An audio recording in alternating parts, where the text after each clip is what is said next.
tema kita hari ini tentang gender and development. Ini adalah bentuk dari cara kita mengenang salah seorang aktivis feminis Muslim yang baru saja meninggal di usia 89 tahun. Mungkin teman-teman pada tahu Nawal El-Shadawi kan. Beliau juga adalah seorang pejuang demokrasi dan justice, terutama justice bagi perempuan ya.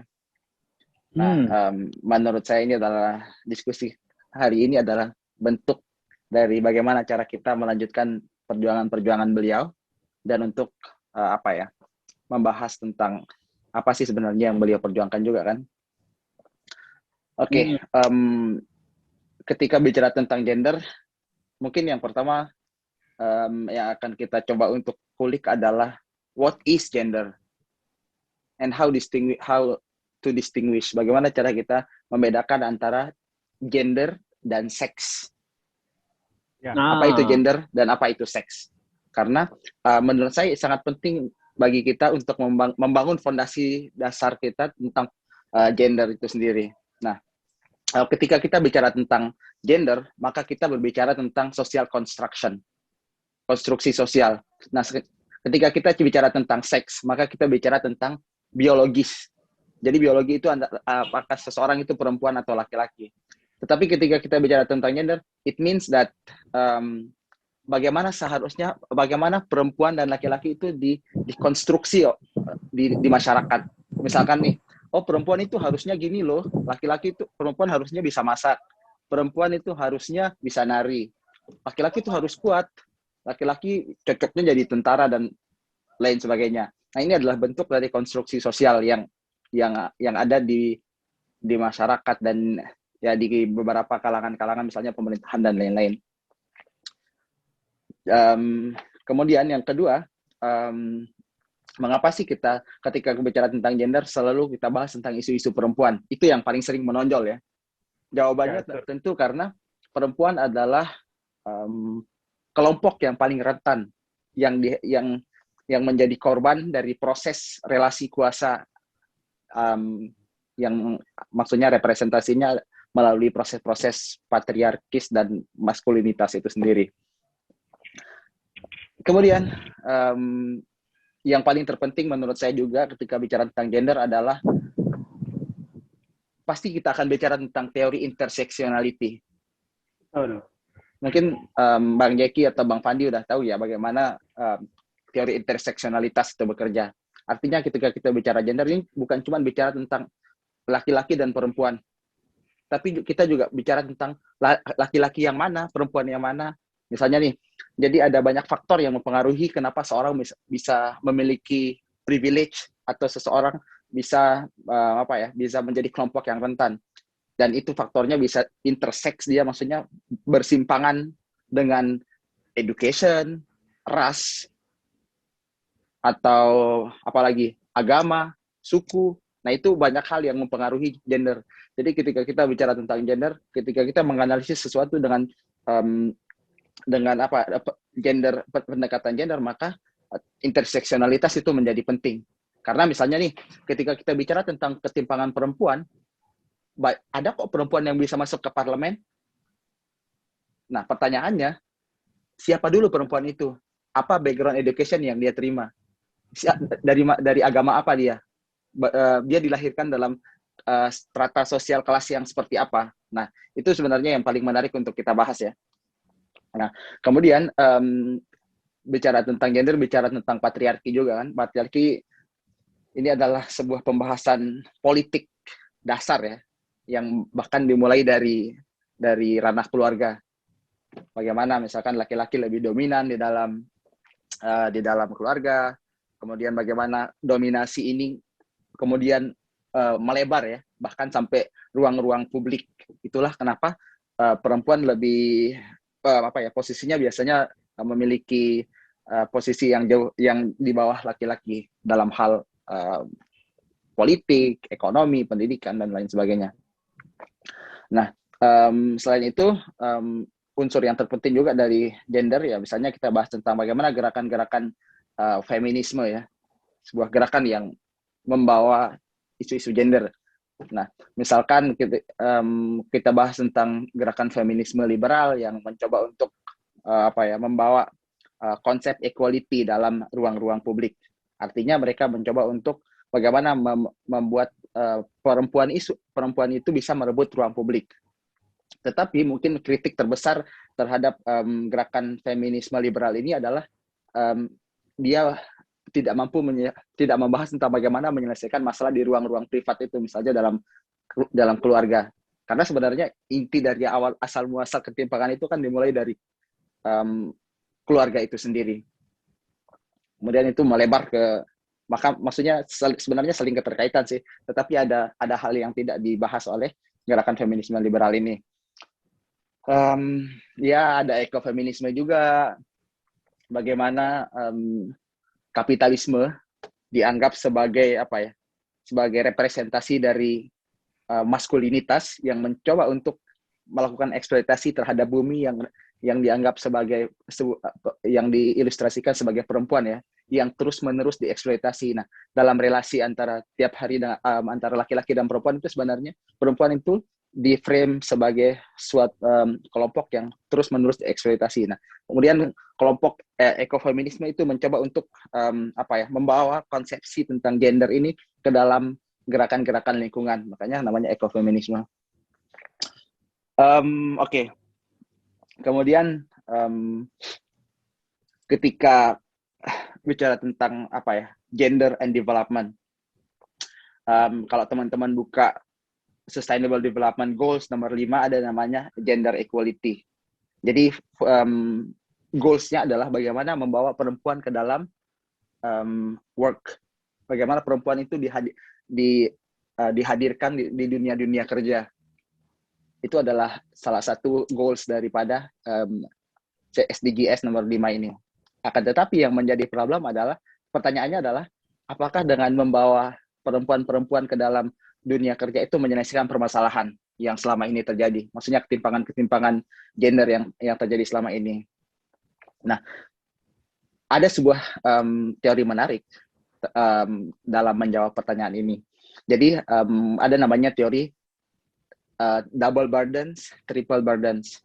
Jadi perempuan itu menanggung banyak beban dalam hidupnya, banyak hal. Yang pertama ketika mereka dimasukkan ke dalam struktur kerja-kerja formal, yang menjadi problem adalah permasalahan yang sebenarnya terjadi di ruang privat belum selesai.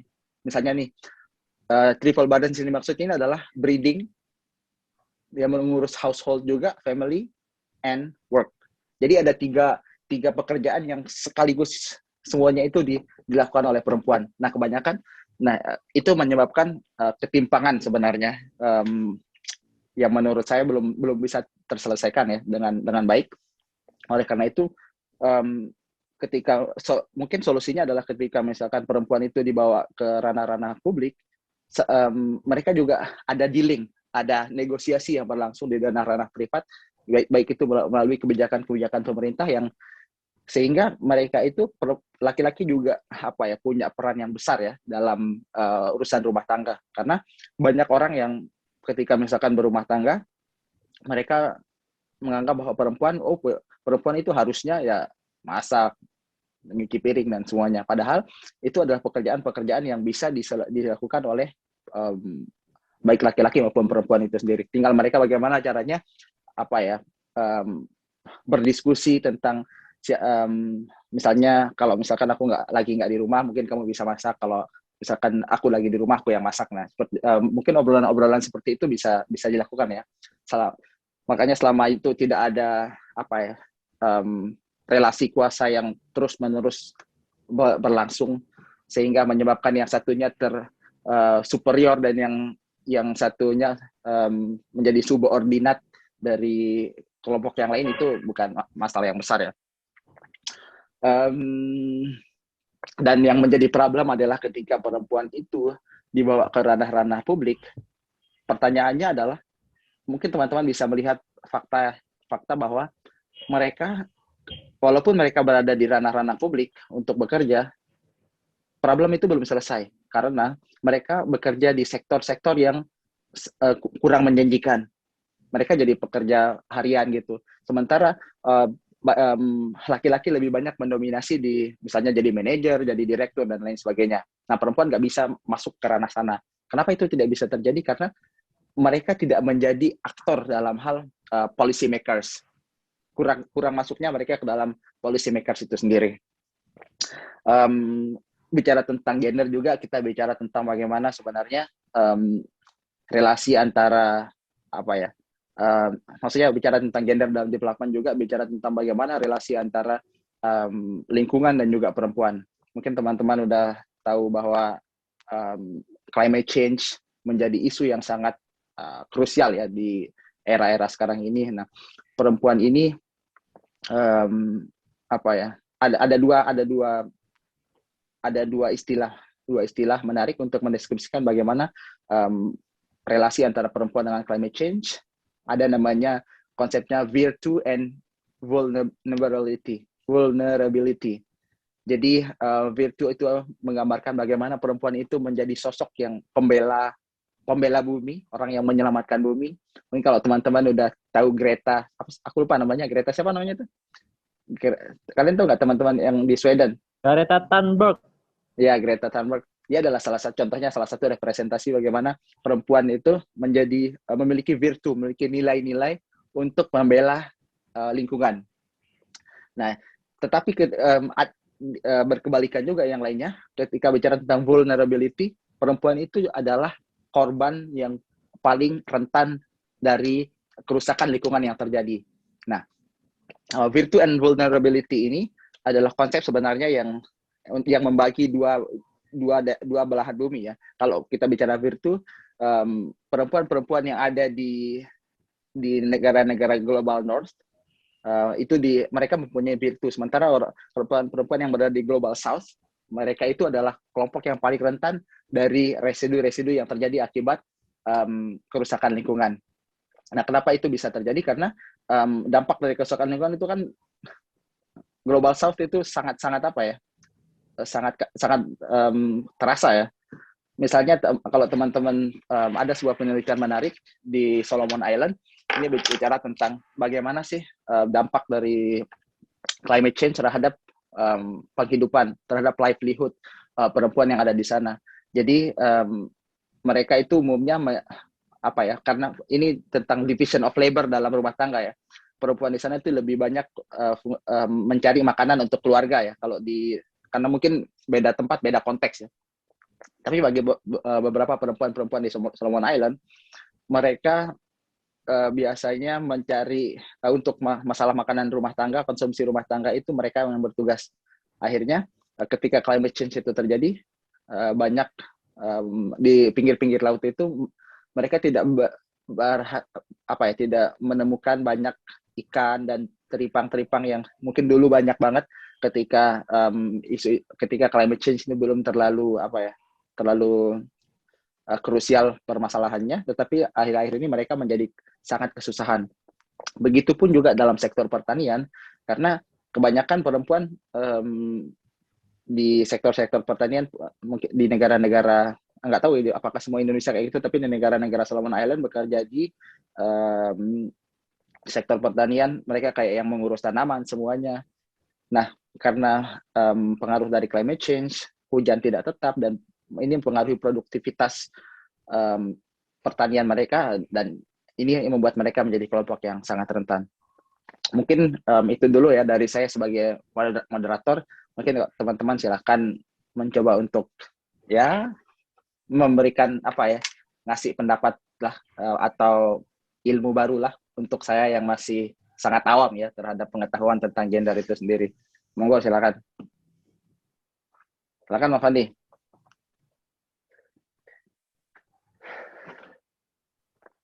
Jadi kalau seandainya orang yang sudah 2 tahun di Queensland bilang awam, apalagi lah orang yang masih ada di luar Queensland gitu. Bukan begitu Bang Jeki?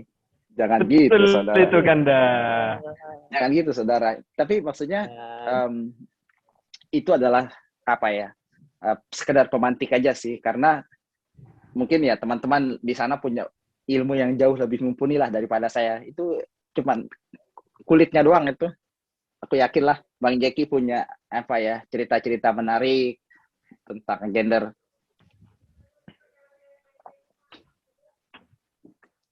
Gimana Bang? Ya, sebenarnya Oke, kalau bicara Bang gender, Jeki.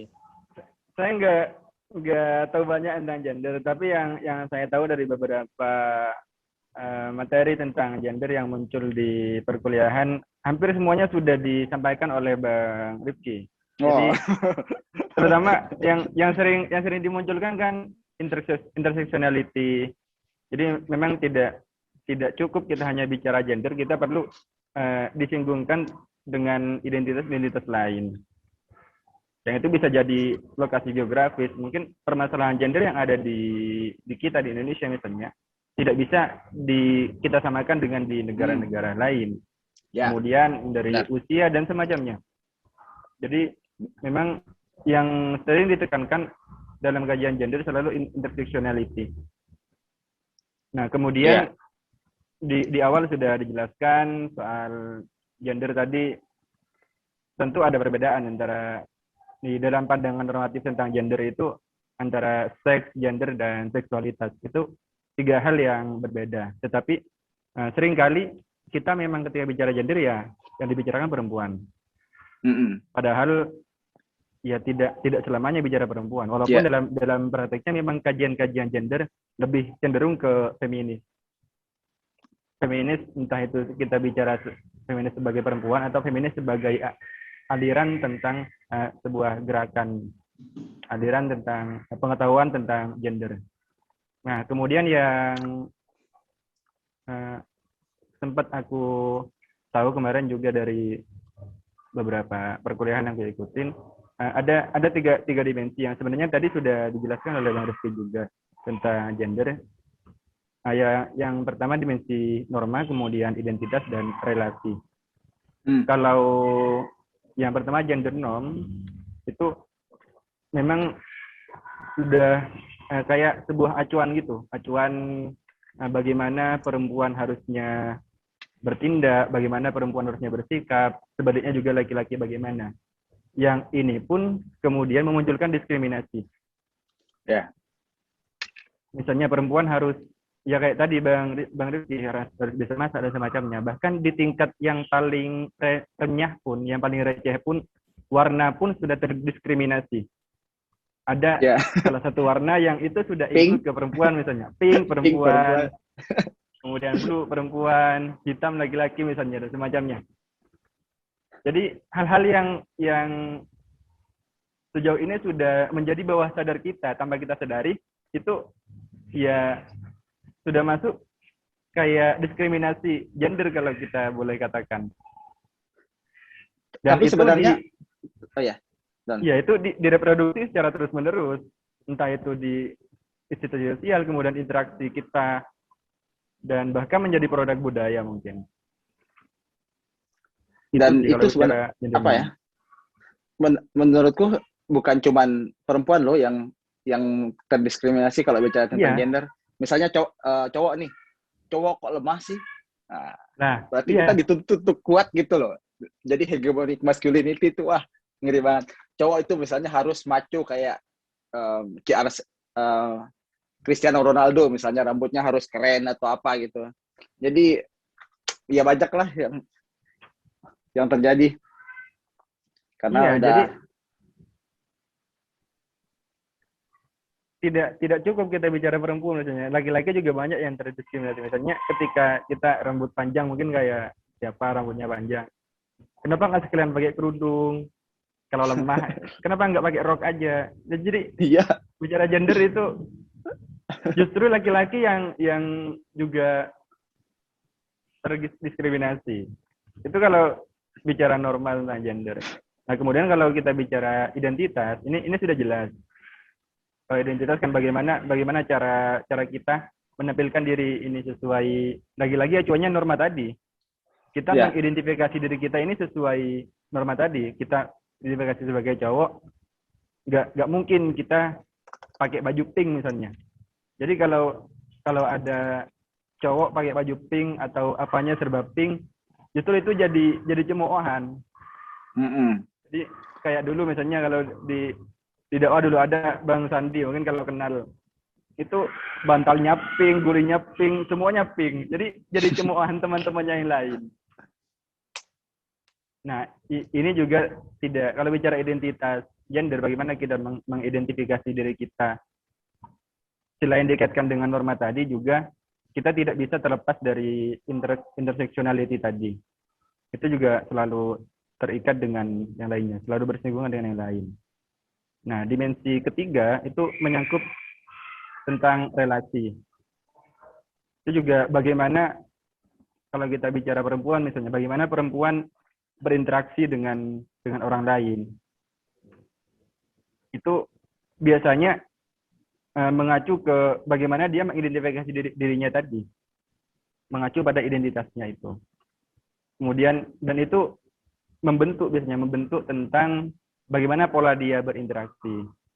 Yang sering kali kita mungkin anggap sederhana di keseharian kita misalnya. Cewek dalam interaksi mudah baper misalnya, cewek selalu benar. Ya itu kalau menurutku sih masuk pada bagian ini, bagaimana kita berelasi lintas gender, lintas jenis kelamin misalnya. Kalau kita tidak mau bahasakan itu gender. Di tempat kerja relasinya bagaimana? Kalau perempuan harus dikasih kerjaan yang relatif lebih ringan, laki-laki dikasih kerjaan yang lebih berat misalnya. Ketelitian dalam kerja misalnya dilekatkan pada perempuan, laki-laki dinilai tidak bisa bekerja dengan lebih teliti dibanding perempuan misalnya. Jadi ada banyak hal kalau kita bicara tentang bagaimana relasi dan dimensi-dimensi lain dari gender itu. Ya, benar. Gimana mahasiswa Unimelp? Ya, kita belum dengar dari Unimelp ini. Iya, Unimelp. Unimelp. Kalau saya tertarik dengan teorinya ya gendernya Pak Mukti Ali ya, Abdul Mukti Gimana Ali. ini? Gimana? Dia ini ya gender ini kan sebenarnya kan ya kita bicara konstruksi sosial, kita bicara terkait gimana sih yang baiknya hubungan laki-laki dan perempuan di mana masyarakat itu seperti apa, kan gitu. Lah Pak Mukti Ali itu bukan berarti ya memang semuanya ya tetap agama Islam juga mengatakan bahwasanya semua manusia baik laki-laki perempuan itu sama di hadapan Tuhan Yang Maha Esa. Tapi kemudian permasalahannya kan ketika relasi antara laki-laki dan perempuan itu yang sesuai itu bagaimana? Itu tidak ada bentuk yang kemudian paten terhadap relasi tersebut. Jadi apakah kemudian laki-laki itu harus di atas perempuan ataupun perempuan di atas laki-laki?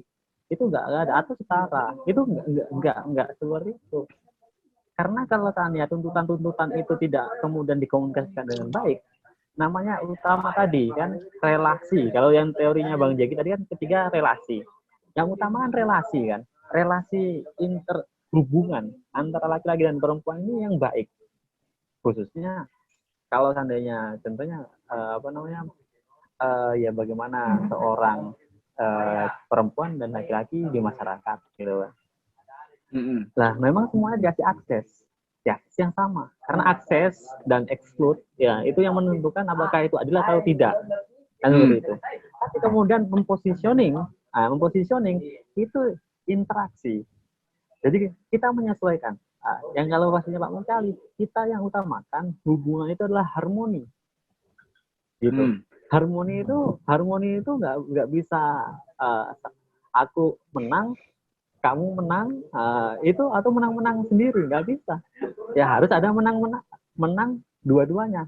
Dengan artian mana bagian itu yang diturunkan, mana yang itu menjadi prinsipil, kan gitu. Jadi bukan berarti kemudian contohnya kalau biasanya di rumah tangga gitu kan, di rumah tangga biasanya kan selalu dianggap double burden dan yang lainnya. Kalau seandainya perempuan itu ada di ya ngurusi anak, ngurusi rumah tangga dan yang lainnya, itu dianggap double burden kan seperti itu. Tapi kemudian kalau tadi Pak Mukti, it's not problem. Selama itu ada kesesuaian. Selama si perempuan itu ya udah Pak, Mas, saya yang ngurusi rumah tangga. Kalau di rumah tangga saya pemimpinnya, gitu. Jadi dengan artian dalam ranah domestik yang ngatur keuangan, yang ngatur makan, yang lainnya itu yang menjadi jenderal lapangan atau menjadi presiden rumah tangga itu perempuan. Iya. Kalau di ranah sosial beda, gitu.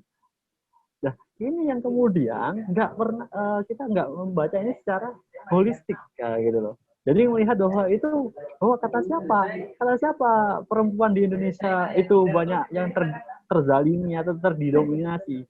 Banyak ternyata juga cowok-cowok suami-suami takut istri. Atau cowok-cowok takut sama ceweknya, kan gitu. Yang pertamanya Bang Jeki suka ngerokok, tiba-tiba ceweknya bilang, aku nggak suka sama cowok yang ngerokok. Ya udah tinggal. Ya. Gimana? Aku ini begitu juga sih. Aku tuh takut cewek. Kalau aku gini Bang, aku bilang aja, aku lebih dulu suka rokok daripada suka kamu. Asik. Iya. Gitu. Itu kalau udah mungkin. Terus gimana ini Bang Pandi? Ya. Apa lagi? Ya, yang utama itu ya mana? Nggak ada. Yang terkadang juga ada. Itu dalam case yang lain. Bahkan si cowok itu dia mengurusi domestik, tapi memang cewek ya dia keluar negeri. Coba tentunya itu loh film Dunia Terbalik itu kan sudah menggambarkan realitas yang nggak pernah di-capture. Itu sebenarnya kan film gender banget itu. Si cowok mencuci baju di sungai, yang istri bekerja di Arab Saudi, di Malaysia, di mana. Ini kan menunjukkan terus siapa yang berada di sosial. Si cewek kan, si cowok ngurusi anak, masakin anak, nganterin anak. Jadi, makanya mungkin teori intersectionality kita pakai di sini Bang. Maksudnya kan beda konteks ya. Iya betul. Jadi penyesuaian terhadap kondisi culture itu sangat penting dalam term gender ini. Gak bisa kita harus seperti Barat dan yang lainnya. Karena kita hidupnya harmoni gitu loh. Tapi kalau seandainya nggak ada harmoni, ya sudah. Akhirnya banyak perceraian dan yang lainnya. Itu bukti bahwa tidak ada namanya harmoni. Gitu. Jadi komunikasi antara dua gender, dua seks yang berbeda ini, ya kita mau akhirnya ya tadi. Divorce. Kan gitu kan? Divorce. Ya, mungkin begitu Bang. Kalau Pak Mukti lebih baik ya harmoni. Harus diobrolkan baik-baik. Kalau Bang Pandinya gimana? Maksudnya itu kan pendapat Pak Muti ya?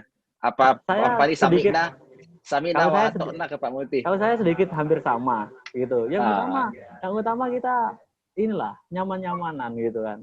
Iya. Contoh kita bicara gini. Cowok itu ngerokok, cewek nggak boleh ngerokok. Ya, it's like dislike kan gitu kan. Kalau seandainya Bang Jeki suka cewek yang merokok, ya it's okay. Itu adalah penilaian Bang Jeki, gitu. Sama dengan cewek. Saya nggak suka sama cowok yang merokok. Lah, itu kan terserah, gitu kan. Jadi bukan berarti kemudian kalau cowok nggak suka cewek yang rokok, dia anti gender. Ya, saya nggak sepakat dengan itu. Ya. Itu ya. Jadi yang utama harmoni aja. Oke, thank you. Pertanyaanku, apakah Bang Pandi sekarang harmoni nggak sama ceweknya? Masih searching, Bang. Sebelum itu perlu ditanyakan, Bang. Apa pertanyaannya? Sebelum ke sana, sudah dapat belum? Itu pertanyaan mendasar. Bang Pandi ini punya relasi yang sangat kuat terhadap kaum Hawa. Ya ibaratnya Bang Pandi ini adalah nabi kaum Hawa lah. Iya. Nah, tapi dia ulamanya kaum Hawa. Kayaknya ininya terlalu tinggi dia grade-nya. Tapi sebenarnya menarik ya poin yang tadi yang maksudnya poinnya Pak Muti yang diriwayatkan oleh Bang Pandi tadi. Ketika bicara tentang gender, apa ya? Kita bicara tentang apa ya? Kenyamanan. Kamu enjoy nggak dengan apa yang kamu lakukan? Misalnya nih, perempuan disuruh bekerja di luar. Tapi kalau misalnya dia nggak enjoy dengan itu, gimana dong? Iya, kalau aku ngelihatnya memang inti dari semua teori tentang gender, mulai dari gelombang pertama sampai gelombang yang sekarang, sejak feminisme radikal, liberal, marxis, sosialis, dan semacamnya, intinya sebenarnya ke sana. Lebih ke kenyamanan diri sebagai entah bicara seorang perempuan ataupun di luar perempuan, tapi intinya ke sana. Jadi ada sebuah cerita menarik nih di bagaimana ada sebuah proyek PBB waktu itu di India. Jadi PBB menganggap bahwa perempuan di India ini harus bekerja nih, dan kebetulan komunitas yang disasar di India itu adalah komunitas Muslim.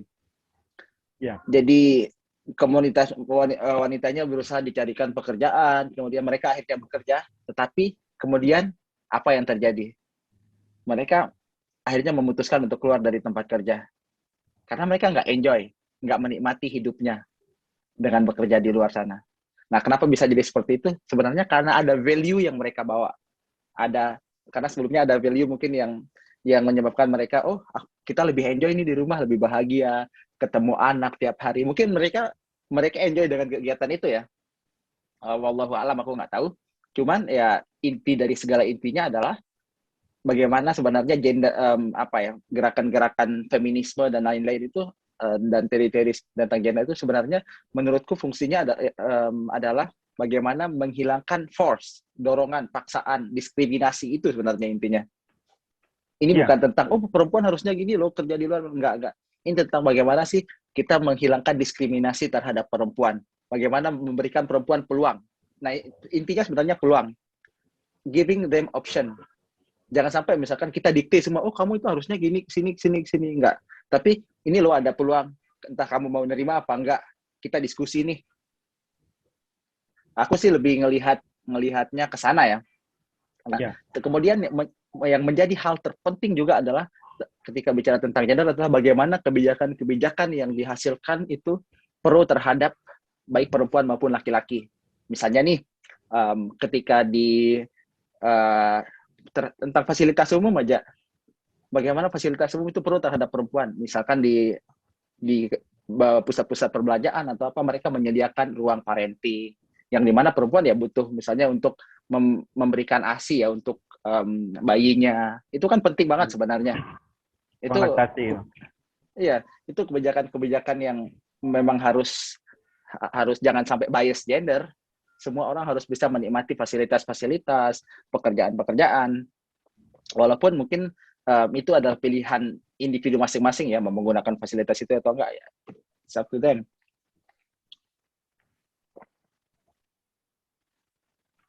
Gimana? Menarik ya, tapi sebenarnya. Gimana? Pakat itu Bang. Ya sama aja kayak katanya kayak hijab gitu kan. Ya kalau seandainya nanti kayak kalau kata Bang Jeki norm itu masalah kalau warna kuning, putih, merah gitu kan. Nah kalau seandainya kayak jilbab gitu. Kalau nggak pakai jilbab itu nggak gender. Kalau seandainya ya sangat inilah. Awalnya kadang kita terlalu general.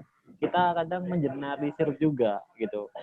Jadi padahal orang-orang gender ini kan salah satu teorinya kan mengeneralisir, kemudian ya double burden kayak gitu, stereotype kayak gitu. Jadi kadang malah yang yang kalau versi saya itu kadang orang yang menganggap stereotip orang itu sebenarnya dia menyetereotip sendiri gitu. Maksudnya ya kayak tadi kalau kita kan anggap ya versi beberapa orang perempuan ngerokok itu kurang nyaman gitu kan kadang juga kan mereka juga merasa itu lagi kan juga stereotip juga, padahal itu kan like and dislike cuma kan urusan person to person gitu kan, nggak semuanya, dan itu nggak akan problem selama itu nggak dalam tanah-tanah yang formal saya kira. Ya itu kan choice saja.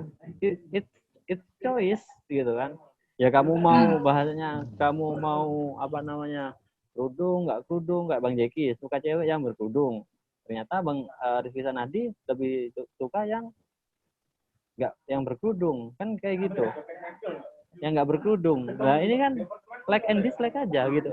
Ya, dan itu saya kira bukan masalah ini adalah konstruksi bias gender dan yang lainnya, anti kebebasan terhadap perempuan, ya tidak kayak nggak simple kayak gitu sih, kan gitu.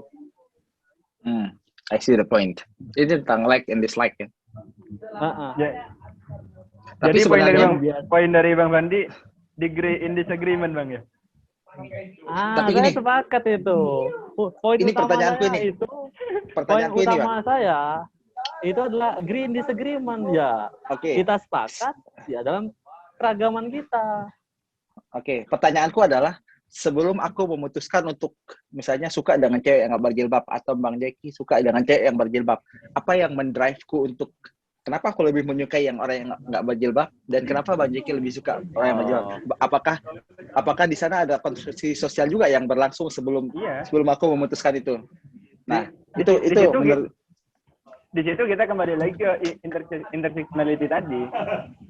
Ya. Bisa saja misalnya lokasi geografis, misalnya aku yang di Indonesia dengan kultur Islam yang cukup kuat, dengan Bang Rifki yang di Queensland mungkin yang lebih bebas. Mungkin ya itu salah satu kalau kita mau kaitkan dengan dimensi-dimensi yang lain. Iya, menarik sih. Ya.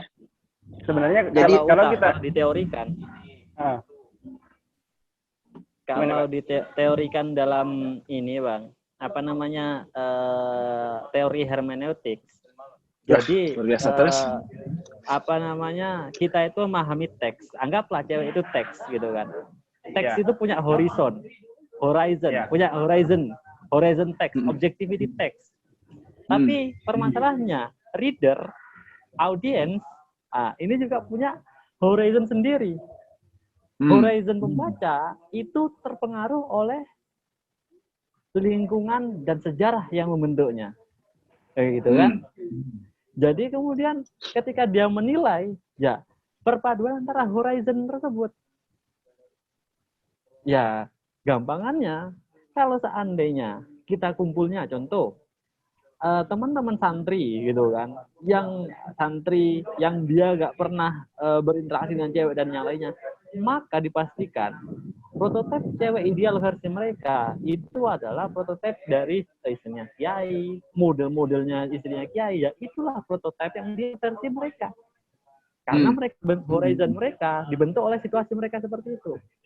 Tapi kemudian orang win karena sudah tahu teori gender dan kemudian udah jadi aktivis dan yang lainnya, nah mereka udah berubah. Ya yang penting dia aktivis, meskipun dia pakai kerudung atau tidak, yang penting kita enjoy, nyaman dengan dia, it's okay.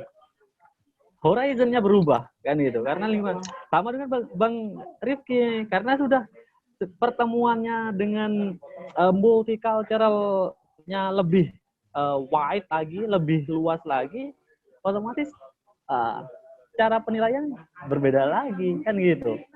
Ya itu it's based on horizon aja.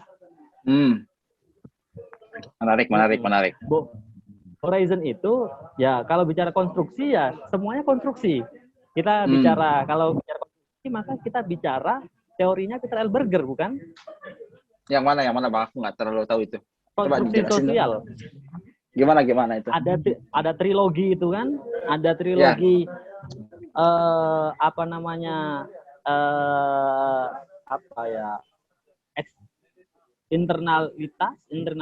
Internalisasi, eksternalisasi, objektifikasi. Itu gimana? Jadi kayak gimana itu penjelasannya? Jadi pertama kan kita melakukan internalisasi. Kita menangkap ide. Informasi itu kita tangkap, kita masukkan ke dalam skema pemahaman kita. Dalam pemahaman kita kemudian melakukan objektifikasi. Mana yang itu sesuai dengan hati, mana sesuai dengan informasi itu, penilaian itu sesuai dengan otak, mana yang sesuai dengan ini. Kan gitu.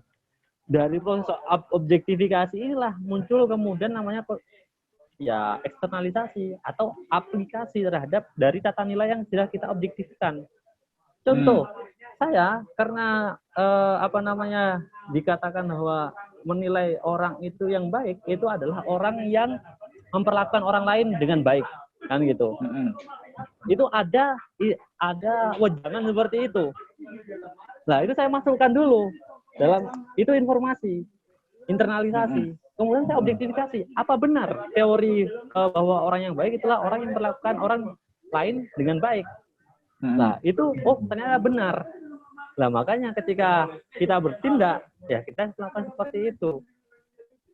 Jadi kan proses konstruksi.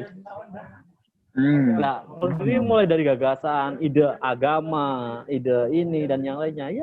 Ya semuanya proses konstruksi, gitu kan. Pendidikan pun juga konstruksi kan. Contoh sekarang pendidikan positivistik itu kan konstruksi sebenarnya. Kita dianggap kita diupayakan memiliki gaya paradigma epistemologi sesuai dengan gaya epistemologi positivistik. Logik dan yang lainnya, cogito ergo sum dan yang lainnya. Sehingga apa? Kita menafikan epistemologi Irfani kalau versinya Al-Jabiri. Masalah Irfani itu masalah sense. Jadi kan kalau versi orang-orang Barat itu kan semuanya itu berdasarkan logik. Jadi apa yang logika, yang masuk logik, ya itu benar. Tapi kalau Irfani tidak, ada sense. Manusia itu punya sense yang juga bisa menguji suatu kebenaran. Dan itu epistemologi timur, cuma itu aja. Tapi gara-gara konstruksi kurikulum hari ini, ya epistemologi Irfan itu ya nihil, salah. Itu kan bukti adalah proses konstruksi. Ya prosesnya ya semua manusia lagi konstruksi dan dekonstruksi sosial gitu aja, Bang. Iya. Menarik nih. Memang Bang Fandi ini ilmunya sangat luas ya. Tapi dari tadi berusaha untuk humble banget. Ini sebenarnya ilmuwan-ilmuwan seperti ini yang dibutuhkan oleh Indonesia saat ini menurut gue. Nggak terlalu banyak riak lah. Tawaduk kalau bahasanya Bang Jeki ya. Biasanya sih bacaannya sudah beribu-ribu buku, mungkin udah dialahap. Oke, teman-teman, diskusi hari ini sangat menarik. Serius, ini sangat menarik menurutku, walaupun kita cuma bertiga di sini dan mencoba untuk men-share, membagi pengalaman, pengetahuan apa yang kita tahu tentang gender. Tapi menurutku sangat bagus insights-nya, sangat terstruktur, dan kita punya perspektif yang beragam. Sehingga itu kalau misalnya kita paduin jadi satu, itu menjadi sebuah kesatuan pengetahuan yang menjadi lebih luas menurutku.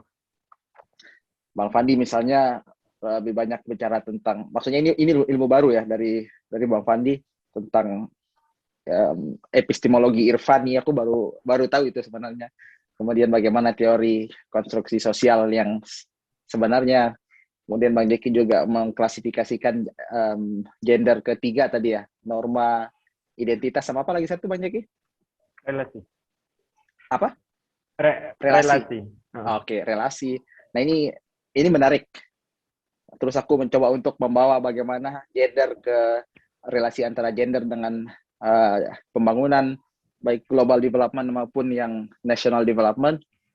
Nah, saya rasa diskusi kita hari ini sangat menarik ya. Mungkin kalau ada tambahan dari Bang Jeki atau Bang Fandi ya monggo. Tapi kalau aku sih 1 jam terakhir ini sangat menarik. Dan mungkin teman-teman punya deadline juga, aku tahu kok. Mungkin Bang Fandi pasti udah gelisah banget, aduh aku belum ngumpulin tugas. Atau Bang Jeki ada deadline yang harus segera di-submit. Sorry, gitu. Telat gara-gara masih diskusi di kelompok barusan. Iya. Tapi memang good luck for everyone. I mean we can do it together. We can pass this adventure. Just go and swim there. Menyelam, minum air, mandi semuanya di sana. Oke, Ya. teman-teman, makasih ya. Bang Pandi, good luck untuk untuk apa tuh, untuk diskusinya. Bang Jeki juga. Oke. Ada Ya. tambahan nggak? Maksudnya mau Enggak lah. diakhiri atau enggak ini? Atau gimana? Ya akhirnya nggak apa. Ya. Diakhiri Bebas nggak sih, apa-apa. kalau diakhiri nggak apa-apa sih. Maksudnya teman-teman nggak apa-apa kan kalau misalkan diakhiri? Jangan maksudnya karena Iya. aku sebagai moderator, jangan Iya. terlalu kelihatan otoriter ya, Ya, mencoba untuk mengakhiri. Ya 1 jam sudah cukup. Nggak usah panjang-panjang. Bahaya. Nanti Iya, betul, soalnya nggak ada kopi ini. Ya betul. Adanya air Oke putih. lah. Bang Apalagi Pandi ini kok tumben Ini air elit putih loh. tempatnya. Iya, elit lah. Ini Ada- lagi untuk otoritarian. Tentang apa itu, Bang? Proses Tentang- pertama. MIT masuk Indonesia. Oh, tentang Restu pertama. Proses restu pertama. Oh, bagus banget itu. Oh, apa judulnya? Authoritarian Modernization in Indonesia Early. Coba fotoin dong. Aduh, aku mau cari bukunya itu. Itu penting banget itu. Serius. Ini public access. Iya. Iya, itu Punyanya justru karena putranya Pak Mansur Fakih, apa tadi judulnya? dosen UGM. Ya tahu kok Mansur. Beliau. Authoritarian Modernization in Indonesia's Early Independence Period. Atau nanti minta tolong fotoin ya Bang Pandi ya. Kalau boleh. Siap. Soalnya aku lagi ada tugas nih bahas tentang. Jadi aku lagi agak ada esai.